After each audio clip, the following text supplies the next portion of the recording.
A priest and a pastor of local parishes were standing along the roadside holding up a sign that said, "The end is near.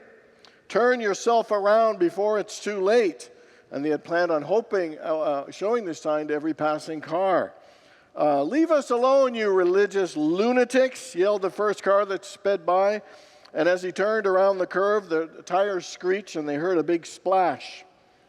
And then the priest said to the pastor, "You think we should change the sign from 'the end is near' to 'the bridge is out'?"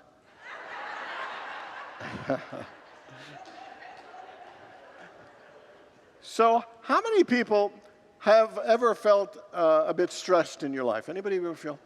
You know, there are all kinds of things in our lives that stress us out. Finances, debt stretch us out. There are all kinds of work stresses, relationship and family stresses, health stresses. But one of the things I think we might be surprised at that causes us a lot of stress in our lives is the amount of worrying that we do about what other people think. Excessive concern and being preoccupied with what other people say and think and do, especially when we're seeking approval, especially when we feel judged or criticized or compared. That stress has a huge impact on the quality of our lives, our overall well-being, our ability to enjoy our lives, and especially to feel good about ourselves. Dr. Aditi Nerurkar from Harvard Medical School said that stress is a bigger problem in our lives than we realize. It leads to self-doubt, procrastination, a lack of focus, burnout. It increases our negative self-talk, and it's harder to feel happy and to keep up our self-care. She said that stress is a physiological state in the brain, that when we are stressed, it actually hijacks the normal functioning of our brain. That normally our brain is controlled by the prefrontal cortex, which is there for higher learning and creative things like what our goals will be or how to bring out the best in ourselves. But when we get stressed, it switches from the prefrontal cortex to the amygdala, the reptilian brain, where it houses our responses to stress. So stress really kicks us from creative thinking to survival mode. It is amazing how things shift. And it really depletes our power and our energy and our abilities when we are in fight or flight mode. And fight or flight is good if you're being chased by a lion or a bear or something serious. But in this modern world, that doesn't happen as often. And yet, we still get triggered by all kinds of stress. Most of the stress that we feel is actually created by ourselves. How many people would agree that most of the stress you experience in life is in your own head and by your own creating? It is incredible how much, to the point, she says that 7 out of 10 Americans are living with chronic stress.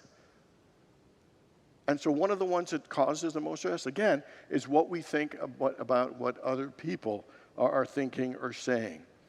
And so today, we are in week 2 of our 4-week series on the book, The Let Them Theory by Mel Robbins. And this is really about how to deal with relationships and situations with people we don't like and who don't like us.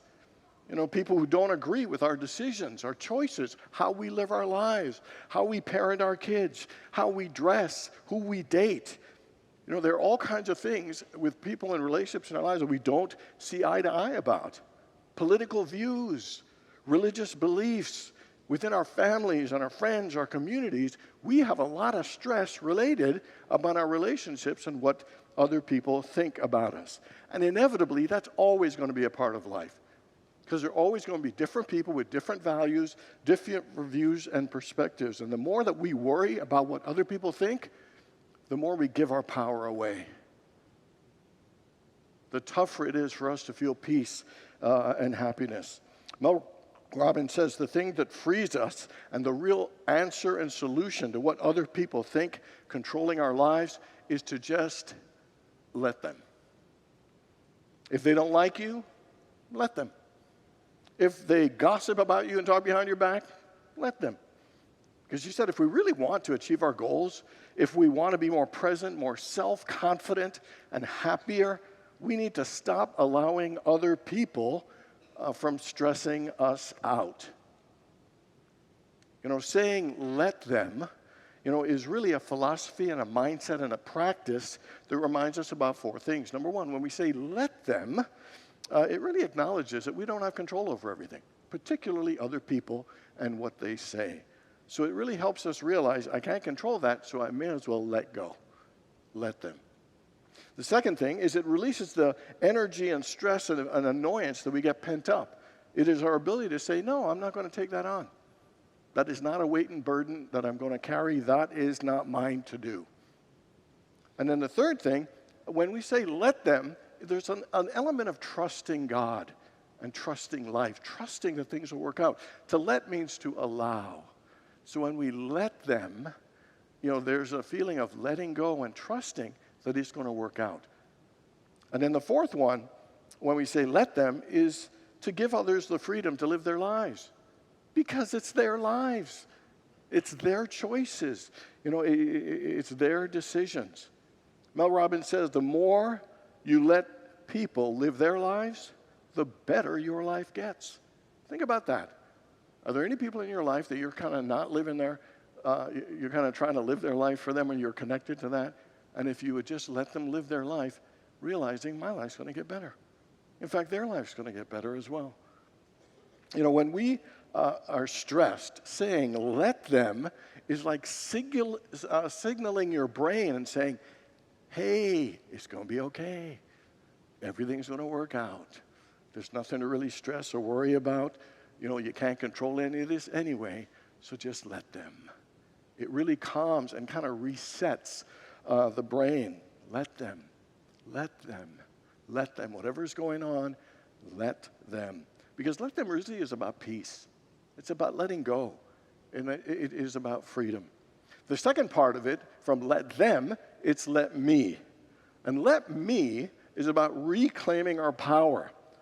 It's about controlling the things that we can control. It's about participating and shaping our own lives. It's about reconnecting to the power that we've given away and allowing ourselves to live the life that we want to live and are meant to live. So this morning, we're going to look at three things we can do to let me, to reclaim our power. And the first thing to reclaim our power is to know God, because that's the source of all of our power. To know God is to know our true nature, which is to know our true power. That we are amazing, powerful, spiritual beings. But if we, really want to claim all of it, we've got to know God. We've got to know the source. In Scripture it says, be still and know that I am God. If you really want to reclaim the power, the place to start is the very foundation of our existence. And that is spirit. That is God. Paul said, let the same mind that was in Christ Jesus be in you. So we need to, the way we reclaim our power is to immerse our mind in the mind of God. To just be still. Stop the crazy for a bit, let go of all the stress, and just be still and feel and know the presence of God. We are one with God. The question, we're not always present to that oneness with God.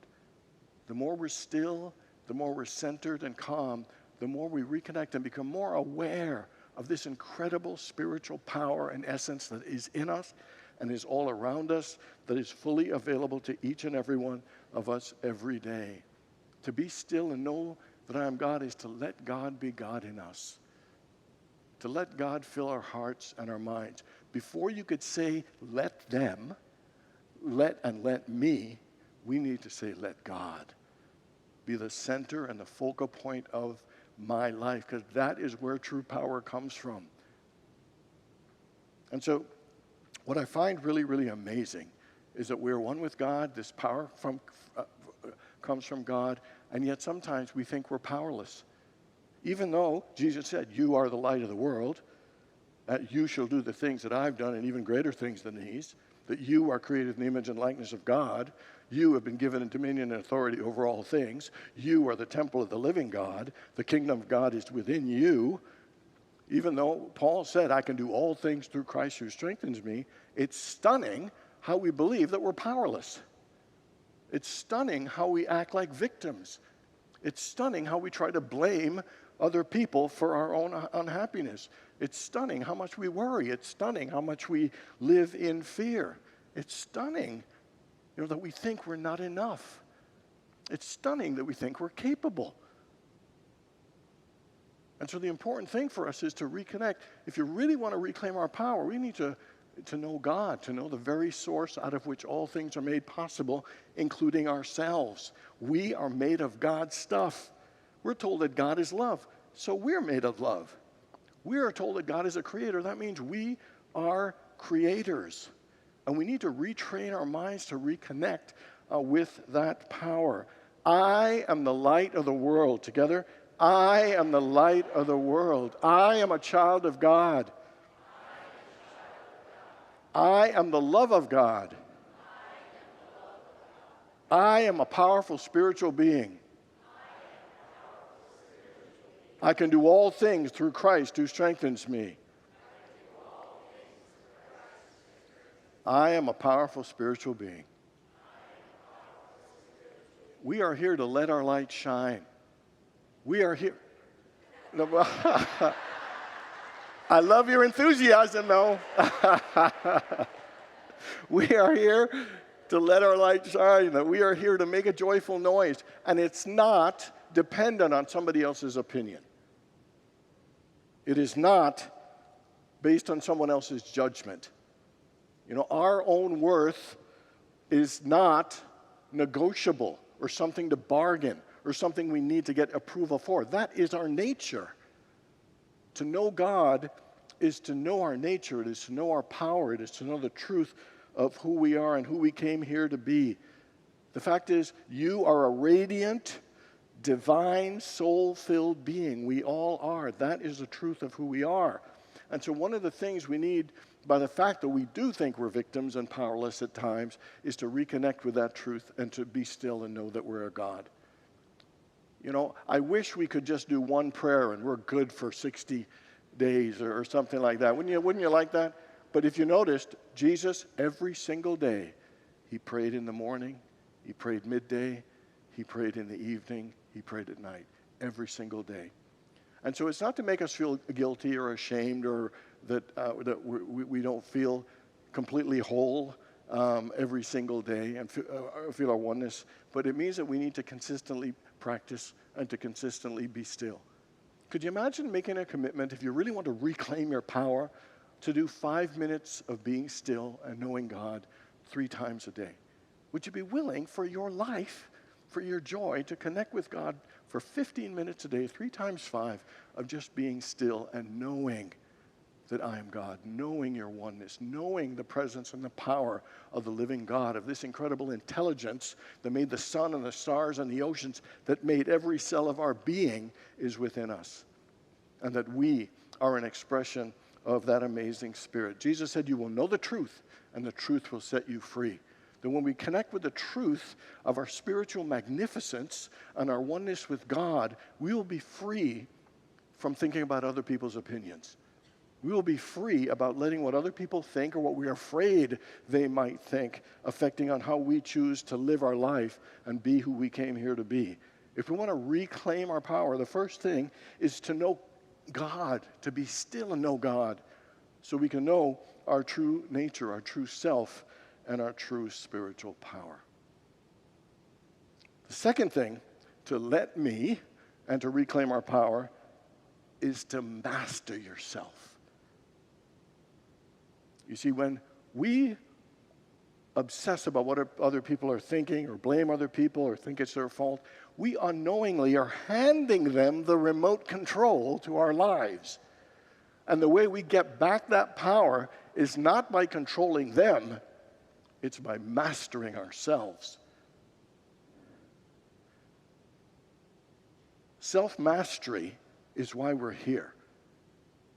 To achieve the Christ consciousness requires self-mastery. To achieve self-realization or enlightenment or to know our oneness with God requires self-mastery. Every time we say, let me, we are saying, I want to control the things I can, which means I want to master myself. I want to express a level of self-mastery That no matter what anyone says, that I get to choose how I show up. I get to choose how I live. I get to choose how I react. You know, every time we have a let me experience, it is an opportunity for self-mastery. It's an opportunity to develop self-mastery in how we show up.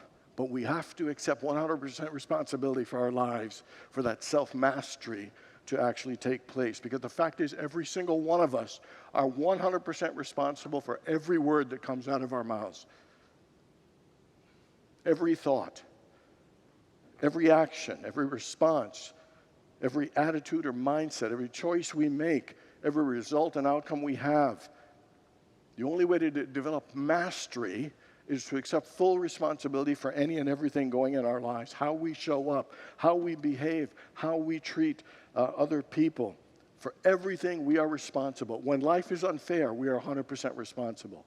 When we get the short end of the stick, we are 100% responsible. When life doesn't go our way, we are 100% responsible. That sounds unfair.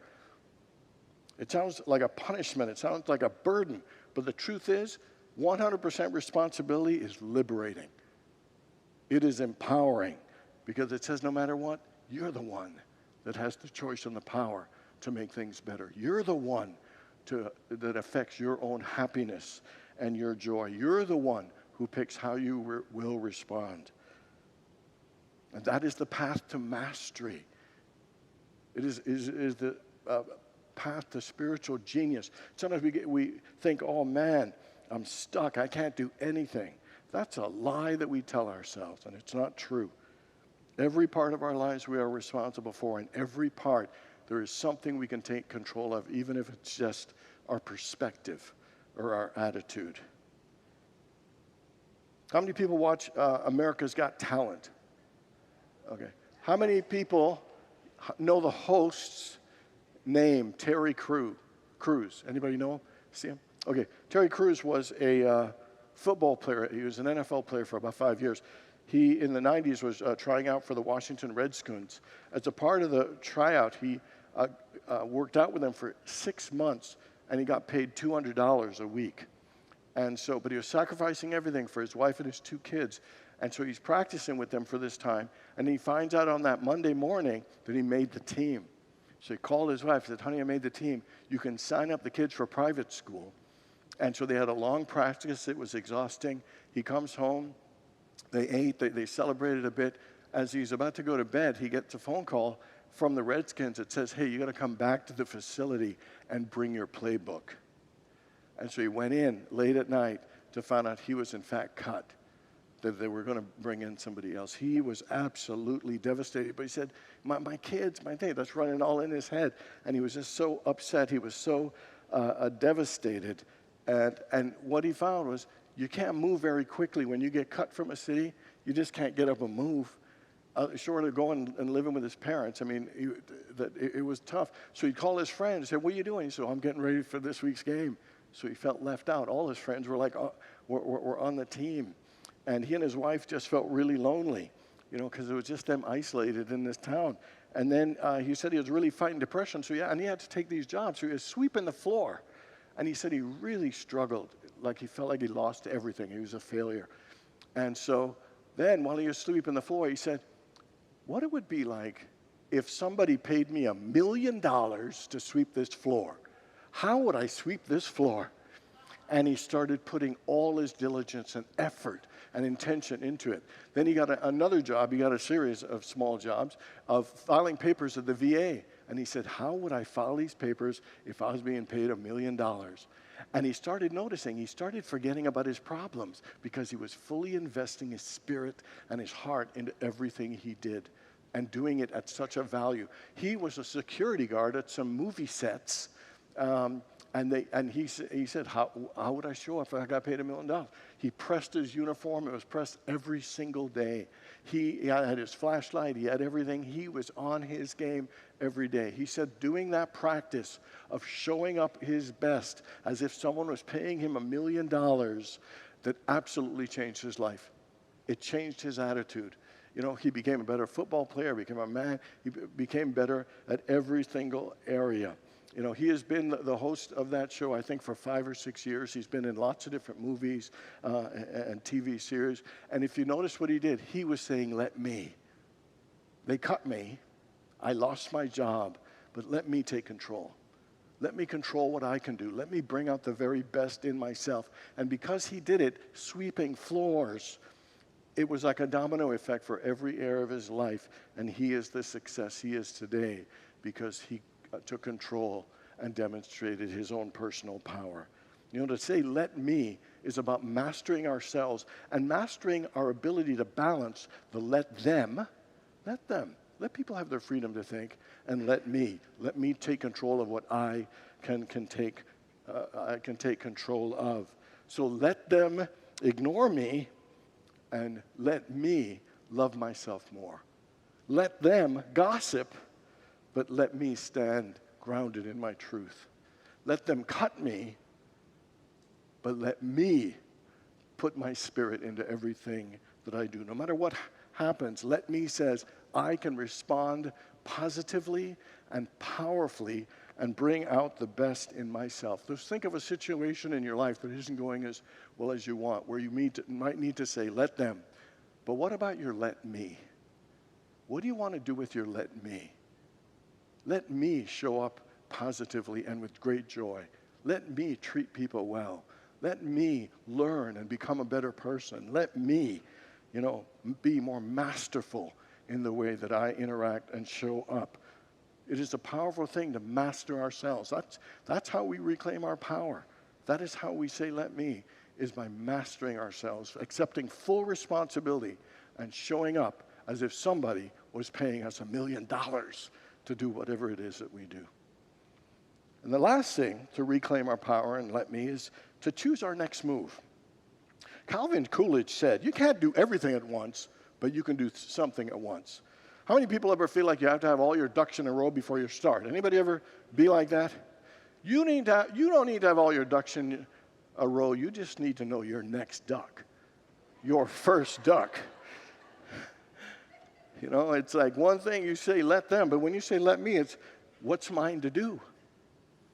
What is the next best thing I can do to bring myself peace and happiness? What is the next best thing I can do to better my relationship or this current situation? We don't have to know everything, but if you listen and tune in, what is the next best thing for me to do? I love what it says in Proverbs 4. It says, above all else, guard your heart, for everything you do flows from it. The way to know what your next duck is, your next move is, go to your heart. Trust your heart. Listen to your heart to say, what is the next best thing for me to do? A woman in her 40s was trying to win approval from her family all the time. And every family gathering had, she left there drained because she would get questions like, when are you going to get married? When are you going to get a real job? She loved her family, but she hated feeling judged and criticized. And so then she found let them. And she was able to just let them complain, let them ask her all their questions. And she chose the let me, which was to live life on her own terms, to do the things that brought her joy and happiness. Instead of focusing on them, she focused on herself of how can I make myself better? How can I add more joy even into this relationship? What can I do on my end to be more understanding and caring of them? What do I need to do to be more positive and have a better perspective on this? And she asked herself, what is the next most positive move I can make for my life? And so she signed up for a course. She loved the course. And then she started a business, her own business. And then she just started practicing showing up with more love and joy for her family. And it absolutely changed her family dynamic that shifted it. And then the things that didn't change, she was more calm in handling those patterns and being able to enjoy her life more than she ever had. She said, the thing I liked most was I was able to take charge and live a life that made me proud. Live a life that was authentic and who she was here to be. Mel Robbins tells a story of her walking her two dogs in a park, And then the park ranger came and petted her dogs and reminded her, please keep your dogs on a leash, and please remember to poop and scoop. We're getting lots of complaints, and it's getting to the point, if people keep doing that, we're going to have to close the trails. She reassured him that she was not someone like that, and so she went for a walk. About 100 yards in front of her, she saw a woman whose dog was off the leash. So was running all over the place and jumping on people, and immediately she got upset. And she got really annoyed. So she kept walking and looking at this lady and what she was doing. Then her dog has a poop, and then all she does is kick some leaves over the, oh, well, she was livid. Her amygdala was on fire. And so she was just upset and like crazy. How could this woman do this? How could this woman do it? And she remembered, let her. She wants to let her dog run, let her. You know, she doesn't poop and scoop, let her. And she kept having to calm herself down, saying it multiple times. But then she thought, okay, let me. And then she realized that she had some choices. She could have caught up with a woman and given her one of her plastic bags and said, hey, please do this. You know, there are all kinds of implications. We'll all lose our dog trail rights. And so that was one option. Another option was she could have just let her and know that it wasn't worth her time. She didn't have enough time to go chase her down and just find peace in herself. That was an option. Another one was to take one of her own bags, walk up to that poop, pick it up, and remove it, and knowing it wasn't her responsibility, but she wanted to be a good citizen, would feel good about herself if she did that. Fourth thing she said she could have done is go to the park ranger, you know, go back to where she was and saw him and just made a report. And the point is, in every let me, there are many options of what we can choose. And we need to choose and decide what is the next best thing for us to do. You know, I mean, we need to decide how to spend our energy. What's important to us? Is this worth my time? Is this worth my energy? But regardless of whatever different response we have, the one thing that is 100% clear is we always have the power. We have the power to respond in some way. And maybe it's to say, let me follow my path. Let me listen to my inner voice. Let me be kind and compassionate in how I interact with everybody in my life today. Let me live a life that I can be proud of. A Baptist couple decided they wanted a dog. So they were walking in town. They saw the pet store, and it said, Christian puppies for sale. So they walk in. They're intrigued. And they said to the guy, Christian puppies? What do you mean? He said, well, let me show you. So the owner says, fetch the Bible. The puppy goes and fetches the Bible, brings the Bible, puts her on the floor. And then the owner says, find Psalm 23. With its little paw, flicking through, finds it. Couple so amazed and impressed, they buy the dog. That night, they call over some friends to show this. So her friends are there, and then they say, fetch the Bible. The dog fetches the Bible. Find Psalm 23. Dog finds Psalm 23. One of the friends says, does he respond to normal commands? He said, well, I don't know. We never did that before. Well, let me check. And then the owner says, sit. The dog sits. Says, lay down. Dog lays down. Says, roll over. The dog rolls over. And then the owner says, heel. And then the dog runs up on the couch, puts both its paws on the forehead of the owner, bows his head, and the wife says, oh, look, it's Pentecostal. Okay. Life can be stressful, especially when your jokes don't get much of a laugh, I'll tell you. Feeling some stress right here. What are they thinking? We can get all caught in that trap of, getting stressed about what other people think. It really happens a lot. But the truth is, we're all creators. We're all powerful, amazing spiritual beings. We don't have to keep creating more stress. We can create joy. We can create peace, and we can create a life that we're proud to live. We can create a life of joy and spirit. Repeat after me. I am a powerful spiritual being. I am responsible for my life. I release what is not mine to hold. I can focus on what I can control. I let them. And I let me. That's the end of the affirmative part of the report. Okay. So we got to remember, if we want to reclaim our power, we really need to know God. Because that's where our true power really comes from. Because to know God is to know our own nature. To know God is to know our own power. Secondly, master yourself. No matter what other people or life gives you, you choose. Accept 100% responsibility and choose to be the very best of yourself. And finally, choose your next move. Listen to your heart. You don't have to know all the answers, but you just need to know, what is the next best thing I can do? And that is how we learn to let them, let me, and reclaim our power. God bless you all.